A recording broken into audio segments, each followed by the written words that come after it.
Hello friends. Today जो article हम आज डिस्कस करने वाले हैं वो द हिंदू अक्टूबर 21 को पब्लिश हुआ है। Title of the article is the many bright spots on India's innovation horizon. It is written by Amitabh Kant and Satvik Mishra. Amitabh Kant is CEO and Satvik Misra is a young professional, respectively at NITI Aayog. इस article के analysis करने के पहले मैं आप सबसे क्षमा चाहता हूं कि पिछले काफ़ी समय से मैं एनालिसिस नहीं कर पा रहा था। उसकी वजह ये थी कि मैं वन ऑफ द IIM में एग्जीक्यूटिव मैनेजमेंट का कोर्स कर रहा था और उसकी वजह से मुझे समय नहीं मिल पाया अपने चैनल पे काम करने के लिए। Now that is over, now let us begin the same thing again. So this article talks about innovation और किस तरीके से इनोवेशन, पहली बात इनोवेशन क्या है, उसकी डिफिनीशन, इनोवेशन के बेनिफिट क्या है और इनोवेशन को गवर्नमेंट प्रमोट करने के लिए किस तरीके से एफर्ट गवर्नमेंट के क्या है और उस डायरेक्शन में किस तरीके के इवेंट या पॉलिसी डिसीजन गवर्नमेंट के द्वारा लिए जा रहे हैं और ये इनोवेशन का जो हम ग्राउंड में इफ़ेक्ट देखते हैं जो जिसमें कई startup different area, socio economic area में काम कर रहे हैं और उसकी वजह से किस तरीके से स्थिति में चेंज आ रहा है, ये आर्टिकल उन सारी चीज़ों को कवर करता है। तो let us begin with the definition of innovation. Innovation rearranges existing element into permutation and combination that benefit society। Definition के हिसाब से अगर हम इनोवेशन को समझें तो इनोवेशन बेसिकली जो एग्जिस्टिंग कंपोनेंट है उसके ही डिफरेंट परम्यूटेशन और कॉम्बिनेशन से उसको रीअरेंज करके इनोवेशन होता है। जैसे 7 स्वर होते हैं, 7 स्वर को हम अलग अलग उनके मिलाप से अलग अलग तरीके के हम म्यूजिक सुन पाते हैं, लेकिन बेसिक कंपोनेंट क्या है, 7 स्वर रहते हैं। उसी तरीके से लाइट के जो बेसिक कंपोनेंट हैं वो सेम रहते हैं, लेकिन उनके अलग अलग मात्रा में मिश्रण से हमें अलग अलग कलर दिखाई देते हैं।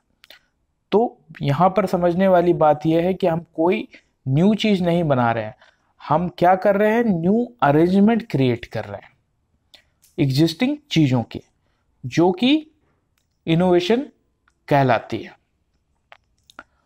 ये तो एक डिफिनीशन है और इस इनोवेशन से सोसाइटी को, इकोनॉमी को या कंट्री को क्या फ़ायदा होता है। तो innovation is A recombinant and bring tangential benefit through products services that may not even have been its initial purpose। तो इनोवेशन जो है अगर हम इन टोटलिटी देखें तो टेंजेंशियल बेनिफिट लेके आती है थ्रू इनोवेशन इन प्रोडक्ट और सर्विसेज के, और जो उसके इनिशियली जो इनोवेशन जिस चीज़ के बारे में की जाती है या जो इनिशियल थॉट प्रोसेस होता है वो एक इमीडिएट शॉर्ट टर्म गोल के लिए होता है, जो एग्जैक्ट आपकी प्रॉब्लम को सॉल्व करने के लिए उस पर्टिकुलर प्रोसेस में या प्रोडक्ट में इनोवेशन किया गया है। लेकिन उसके लॉन्ग टर्म प्रॉस्पेक्ट भी काफ़ी महत्वपूर्ण हो सकते हैं। जैसा कि एक कोट लिखा गया है, जैसा कि इस पेपर में एक कोट है बाय रॉय अमारा कि people tend to overestimate the impact of new technology in the short term but to underestimate it in the long run. मतलब हम किसी भी जो टेक्नोलॉजी रहती है उसको हम हाइप करते हैं कि वो हमारी इमीडिएट नीड्स या इमीडिएट रिक्वायरमेंट के लिए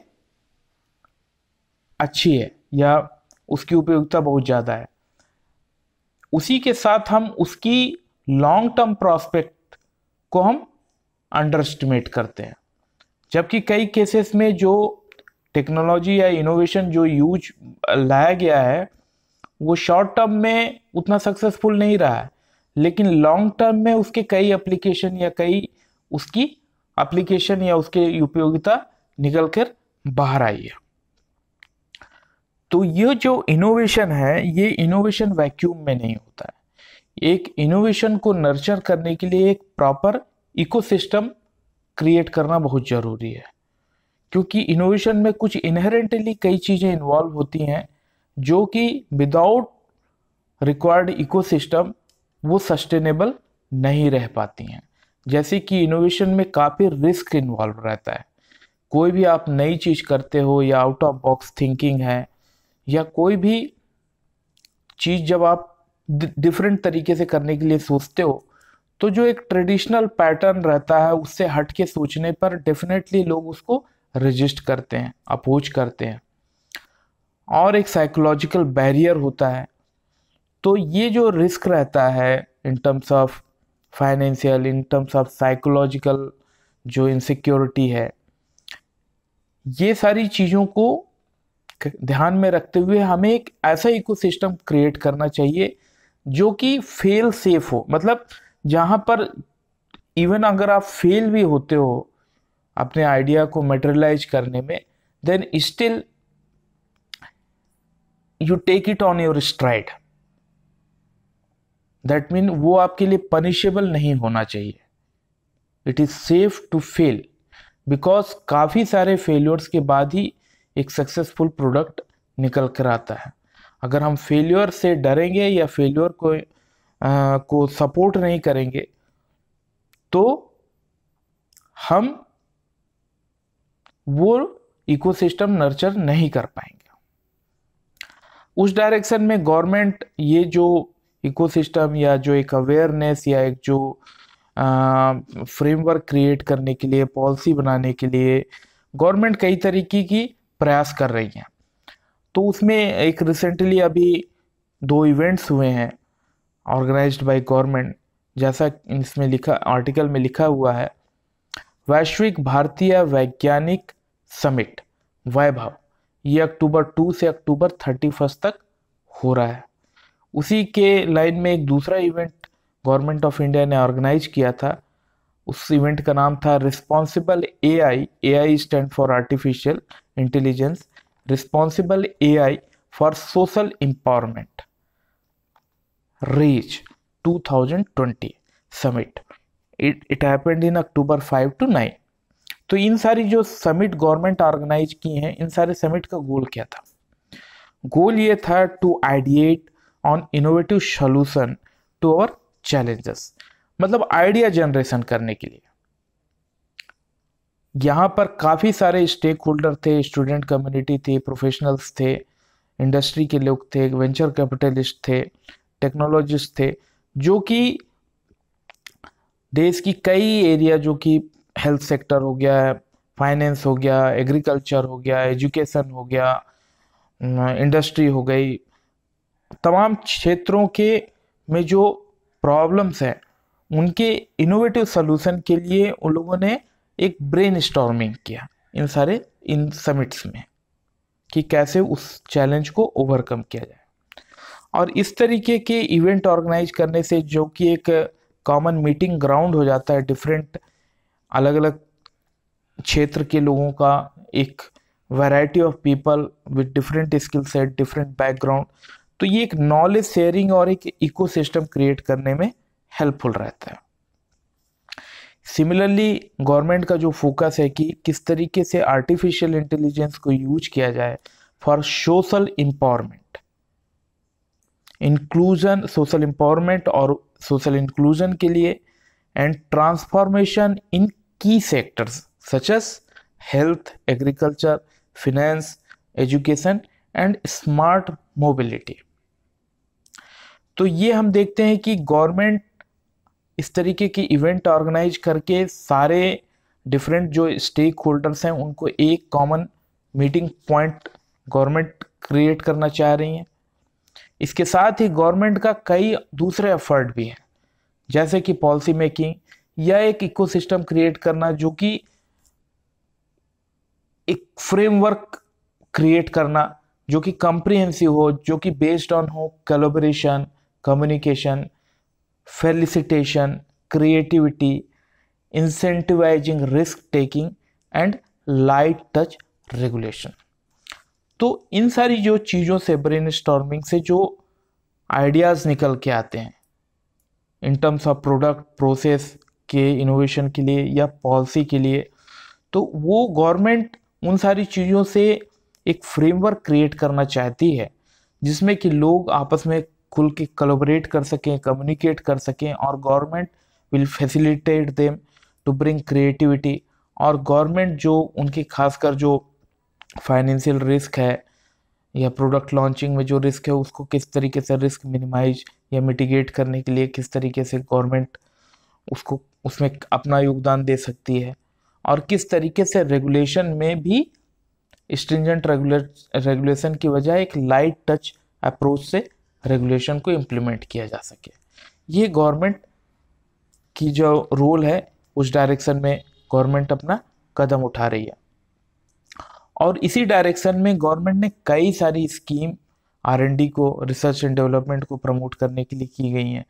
जैसे कि मैं उनके शॉर्ट फॉर्म ही बोल रहा हूँ, full form is written in the text, you can read them, like inspire scholarship या Ramanujan fellowship, Kiran scheme, smart India hackathon SIH, Atal innovation mission AIM, big, prime, star, spark, IM Press, etc. There were so many schemes to promote research and development in industry, in academia, in startup.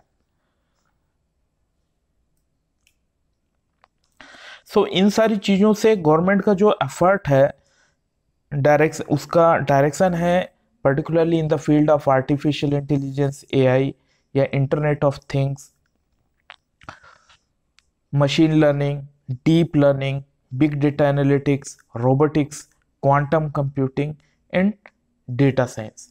तो ये जो हम देखते हैं कि इन सारे area में government कई तरीके के इंसेंटिव स्कीम्स चला रही है, फेलोशिप चला रही है, स्कॉलरशिप चला रही है, और कई तरीके के इवेंट ऑर्गेनाइज कर रही है और कैपेसिटी बिल्डिंग करने का प्रयास कर रही है जिससे कि इनोवेशन को प्रमोट किया जा सके। तो इन सारी चीज़ों के रिजल्ट हम देखते हैं कि कई सारे स्टार्टअप निकल कर उभर कर आए हैं जो कि डिफरेंट सेक्टर्स में काम कर रहे हैं, और इनका एक डिजायरेबल और एक डिसरप्टिव इफेक्ट हमने देखा है, और किस तरीके से ये इनोवेशन के थ्रू चीज़ें बेटर तरीके से लोगों तक पहुंचाई जा पा रही हैं with better efficiency and utility. कई सारे स्टार्टअप हैं, मैं उनके कुछ नाम बता देता हूं, जैसे map my India, logically, Setu, yellow, Nirmai, cure AI, gramophone, vernacular AI। ये कई सेक्टर में, एग्रीकल्चर के सेक्टर में है, हेल्थ केयर के सेक्टर में है, मैपिंग के सेक्टर में है, फाइनेंस के सेक्टर में है, एजुकेशन के सेक्टर में है। तो हम देखते हैं कि कई सारे सेक्टर्स में इस तरीके के स्टार्टअप्स आ रहे हैं जो कई तरीके की इनोवेशन लेके आ रहे हैं, जिससे कि नॉलेज, इंफॉर्मेशन, सर्विसेज काफ़ी डेमोक्रेटाइज्ड वे से इफिशिएंटली आम लोगों तक पहुंच पा रही है। तो हम यहाँ पर हमारा ये गवर्नमेंट का जो एफर्ट है कि innovation is a very important and innovation has a potential to build a future where AI will transform education and healthcare. Machine learning and blockchain will make commerce robust and resilient. Clean energy will drive our economy.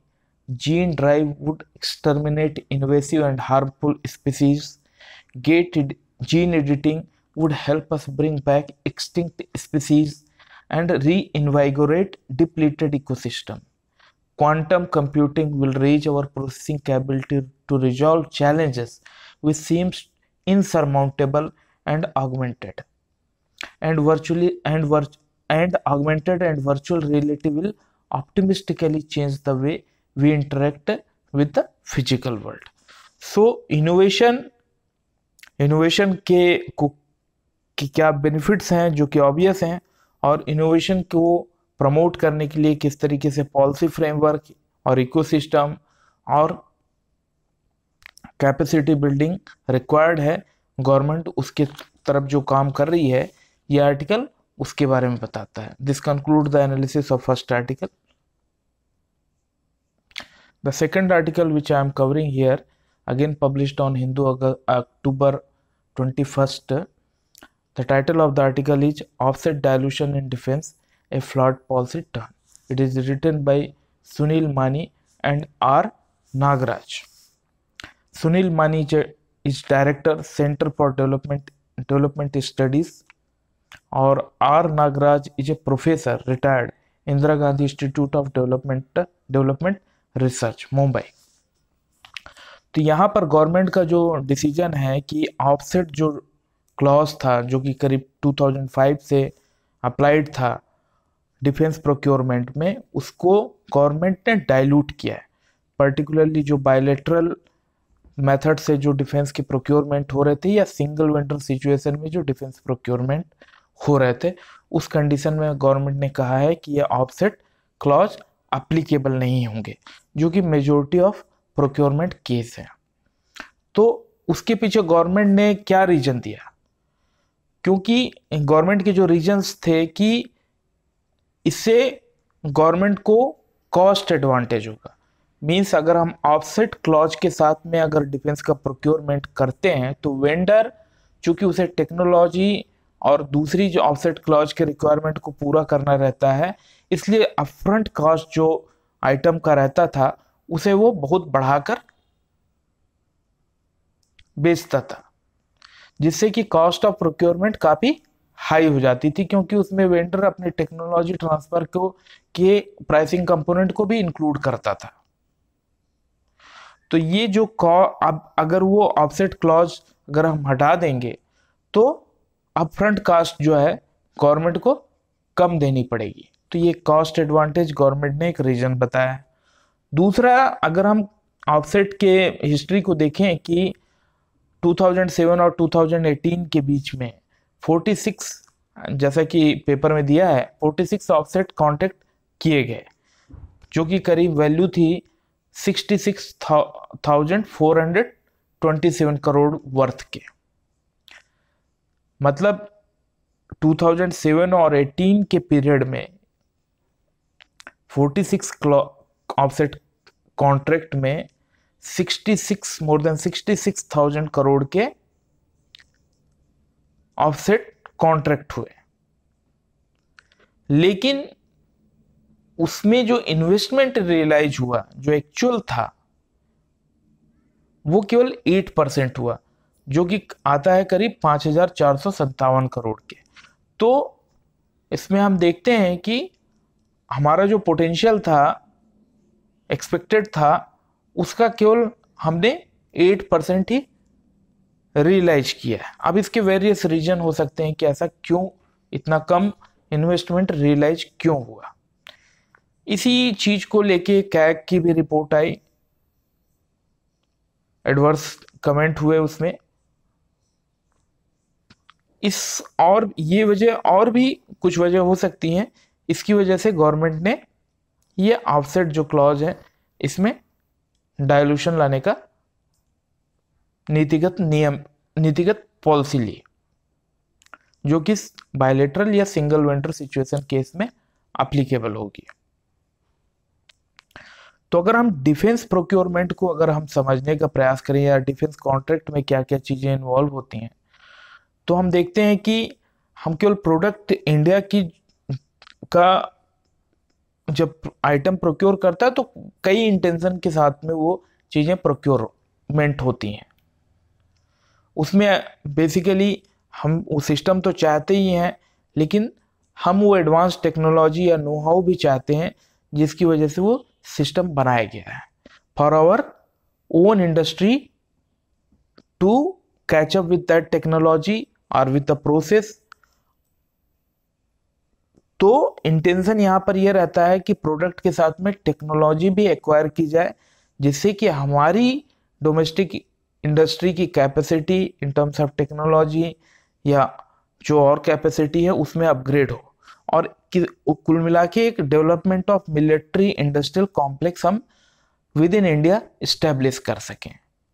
इसके साथ जब defence contract होते हैं तो ये aspect तो होता ही है जिसमें कि हम इकोनॉमिक कंसिडरेशन या टेक्नोलॉजी कंसिडरेशन ध्यान में रखते हैं। दूसरा, हम जियोपॉलिटिक्स को भी ध्यान में रखते हैं कि किस तरीके से जियोपॉलिटिकल सिचुएशन इवॉल्व हो रही है और किस तरीके से उसमें डिफेंस प्रोक्योरमेंट भारत का किसी दूसरी कंट्री के साथ में किस तरीके से रोल प्ले करता है। और ये सारी चीज़ें का एक पॉलिटिकल और इकोनॉमिक कंसिडरेशन भी होता है। पॉलिटिकल कंसिडरेशन जैसे कि भारत को आत्मनिर्भर बनाना है, स्वदेशीकरण है, मेक इन इंडिया है, ये जो पॉलिटिकल गोल हैं उसको किस तरीके से हमारा डिफेंस प्रोक्योरमेंट मददगार सिद्ध हो रहा है। और इकोनॉमिक कंसिडरेशन की किस तरीके से विद इन कंट्री हम सक्षम हो एडवांस टेक्नोलॉजिकल सिस्टम या वेपन्स को बनाने में। और ये सारी चीज़ों के साथ में हमें ये भी ध्यान में रखना रहता है कि किस तरीके से offset clause, with offset clause और without offset clause, upfront cost या लाइफ साइकिल कॉस्ट किस तरीके से चेंज होती है। तो यहाँ आर्टिकल में डिस्कस किया गया है कि किस तरीके से due to offset clause Bharat की जो डिफेंस खासकर एरोस्पेस सेक्टर में किस तरीके से एक्सपोर्ट बढ़ा, चूंकि ऑफसेट क्लॉज की वजह से वो सारी चीजें संभव हो पाई। और आर्टिकल में मेंशन है कि growth in export due to offset clause by a whopping 544% in 2007 compare to previous year. तो 2007 के प्रीवियस ईयर मतलब 2006 की तुलना में 2007 में हमने देखा कि एरोस्पेस सेक्टर में जो ग्रोथ हुई वो वॉपिंगली बहुत ज़्यादा हुई, मतलब 544% ज़्यादा हुई। It's a huge jump. All credit goes to offset clause. In 2014, export increased to $6.7 billion from a paltry $62.5 million। तो हम देखते हैं कि किस तरीके से ऑफसेट क्लॉज की वजह से भारत का एक्सपोर्ट एक्सपोनेंशियली ग्रो कर रहा था। और जब थोड़ी पॉलिसी चेंज हुई to the disadvantage of offset clause, तो हमने देखा है कि वो घट के 2019 में $1.5 बिलियन हो गया। और ये offset clause was the reason कि इंडिया एक टॉप 10 एरोस्पेस एक्सपोर्टर की लीग में आ गया था, जो कि ऑफसेट क्लॉज की वजह से हो रहा था। और अब ये क्लॉज हट जाने की वजह से किस तरीके से ये सेक्टर हमारा एक्सपोर्ट अफेक्ट होगा, दैट इज ऑब्वियस। और ऑथर का ये कहना है कि ऑफसेट पॉलिसी प्रमोट करती थी माइक्रो, स्मॉल या मीडियम एंटरप्राइजेस को, तो ओवरऑल इकोनॉमी के लिए ये बेनिफिशियल थी। यहाँ पर ऑथर का ये रिकमेंडेशन है कि हमें इसको ख़त्म नहीं करना चाहिए, हमें इसको रीडिजाइन करना चाहिए और इसे प्रॉपरली इंप्लीमेंट करना चाहिए ऑफसेट क्लॉज को, क्योंकि इससे हमारी इंडस्ट्री को फायदा है, इससे हम आत्मनिर्भर होते हैं, इससे स्वदेशीकरण, इंडिजनाइजेशन और हमारी टेक्नोलॉजिकल कैपेसिटी बढ़ती है, इकोनॉमिक ग्रो होती है, रोजगार मिलते हैं। तो ये हर तरीके से भारत के लिए बेनिफिशियल है। जो कॉस्ट, अप फ्रंट कॉस्ट हमको अगर थोड़ी ज़्यादा देनी भी पड़ती है, लेकिन उसके लॉन्ग टर्म या लाइफ साइकिल प्रोडक्ट जो कॉस्ट है या उसका लॉन्ग टर्म जो बेनिफिट है वो उसकी तुलना में कहीं ज़्यादा है। So this concludes the analysis of second article. I hope these analysis will prove helpful to you to improve your understanding. Thank you.